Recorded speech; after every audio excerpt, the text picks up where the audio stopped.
Bonjour à toi, cher spectateur. Aujourd'hui, un film estonien. Pourquoi pas Crosswind, à la croisée des vents, un film de Marty L2. Donc Crosswind, ça raconte l'histoire. En fait, c'est pas vraiment une histoire, c'est plus ça se base sur des lettres qu'une jeune estonienne qui se nommait Erna Tam a écrites entre 1943 et 1947 à son mari, alors qu'elle était détenue dans des camps de Staline, on va dire pendant une grosse purge que Staline avait lancée pendant la Seconde Guerre mondiale et qui s'est terminée à sa mort. Donc oui, le film se base vraiment sur les lettres qu'elle a écrites.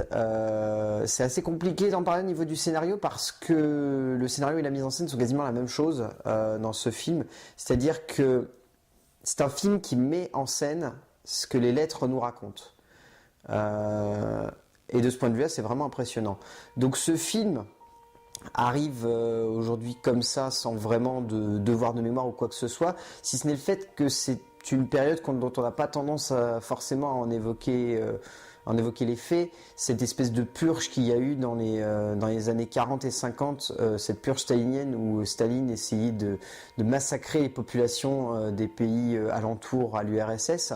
On n'a pas vraiment tendance à en parler, et pourtant il y a quasiment 800 000 personnes qui sont mortes dans ces camps, et donc le film leur est dédié. Marty L2 a vraiment posé son film comme un hommage et surtout comme un devoir de mémoire de ces personnes-là qui sont mortes dans ces camps, et ça se ressent parce que ce film est hanté par les fantômes de ces personnes-là de tout son long, et c'est vraiment impressionnant. Le film en lui-même est vraiment très bon.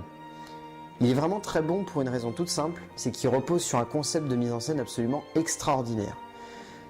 Pour aborder rapidement le scénario, Marty L2 a voulu donc coller le plus possible aux lettres de Erna, et donc la narration se centre vraiment par rapport aux lettres qu'elle a écrites et par rapport à ce qu'elle racontait à son mari dans ces lettres-là.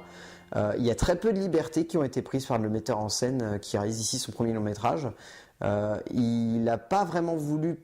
partir trop loin dans une narration ou dans une dramaturgie trop complexe, et il se tient vraiment à ses lettres, ce qui permet au film de garder un côté très humaniste et très poétique tout son long, et ça a tendance à rendre le propos sur tout son long métrage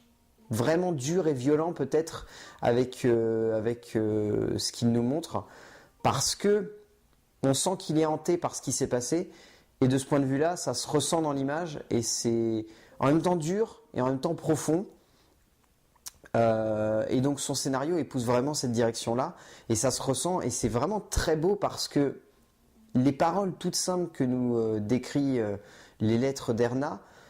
en disent terriblement long sur le contexte de l'époque et sur finalement ce avec quoi elles devaient, ces femmes-là en tout cas, puisque le film épouse vraiment un côté pas féministe mais très féminin, puisqu'on va suivre vraiment que Erna. Et on va vaguement partir durant quelques scènes suivre son mari Eldur, mais on reste vraiment du point de vue d'Erna, et donc de ce point de vue-là, il y a un côté presque féministe qui se dégage de la narration, et en tout cas, on vit vraiment au jour le jour ce que ces femmes devaient subir, parce que c'est vraiment subir, et ça va de petites choses comme voler du pain pour éviter de mourir de faim, à carrément épouser les officiers de son camp pour être sûr d'entre guillemets survivre dans le camp.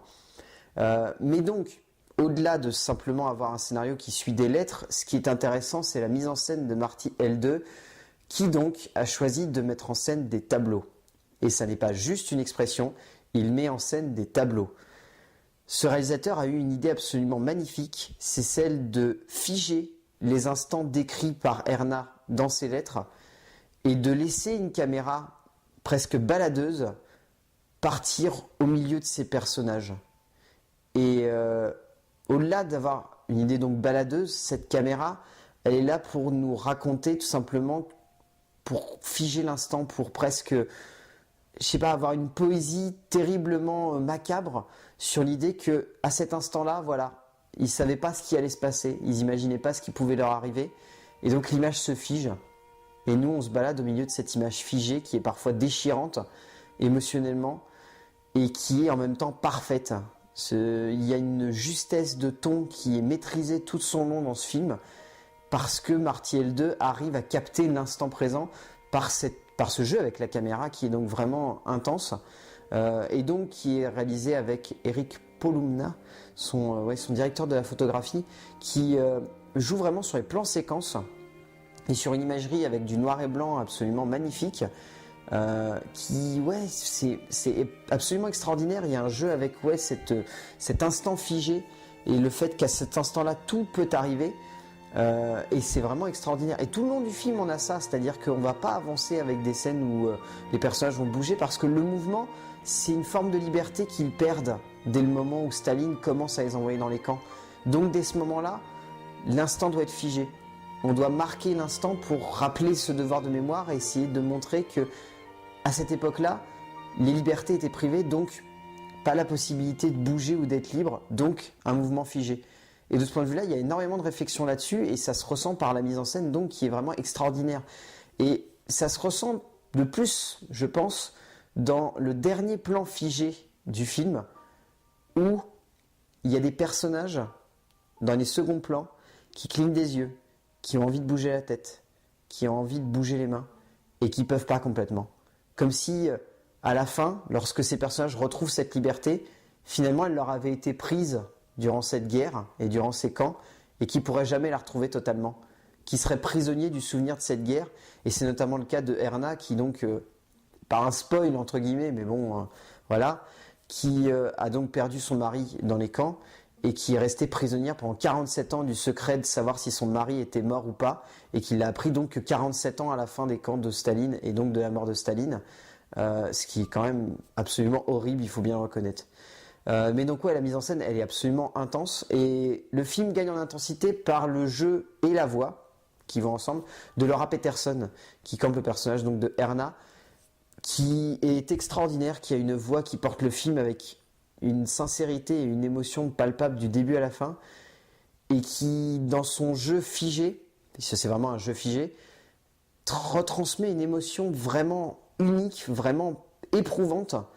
et qui fait froid dans le dos, et qui en même temps touche avec une sincérité qui est extrême. Et donc elle porte vraiment le film sur ses épaules, et elle est extraordinaire. Donc oui, Crosswind, La Croisée des Vents, c'est donc un film vraiment, vraiment beau, un gros choc esthétique, un film à l'émotion et à la sincérité extrême et au devoir de mémoire très juste que Marty L2 maîtrise absolument parfaitement bien. Et donc pour Laura Peterson aussi qui campe vraiment le personnage de Erna avec beaucoup de sincérité. Donc Crosswind de Marty L2 à voir en salle. C'est un gros choc. Ça peut faire mal de temps en temps parce que c'est vraiment brut, mais c'est vraiment beau et c'est vraiment intense. Donc c'est à voir en salle absolument. A plus.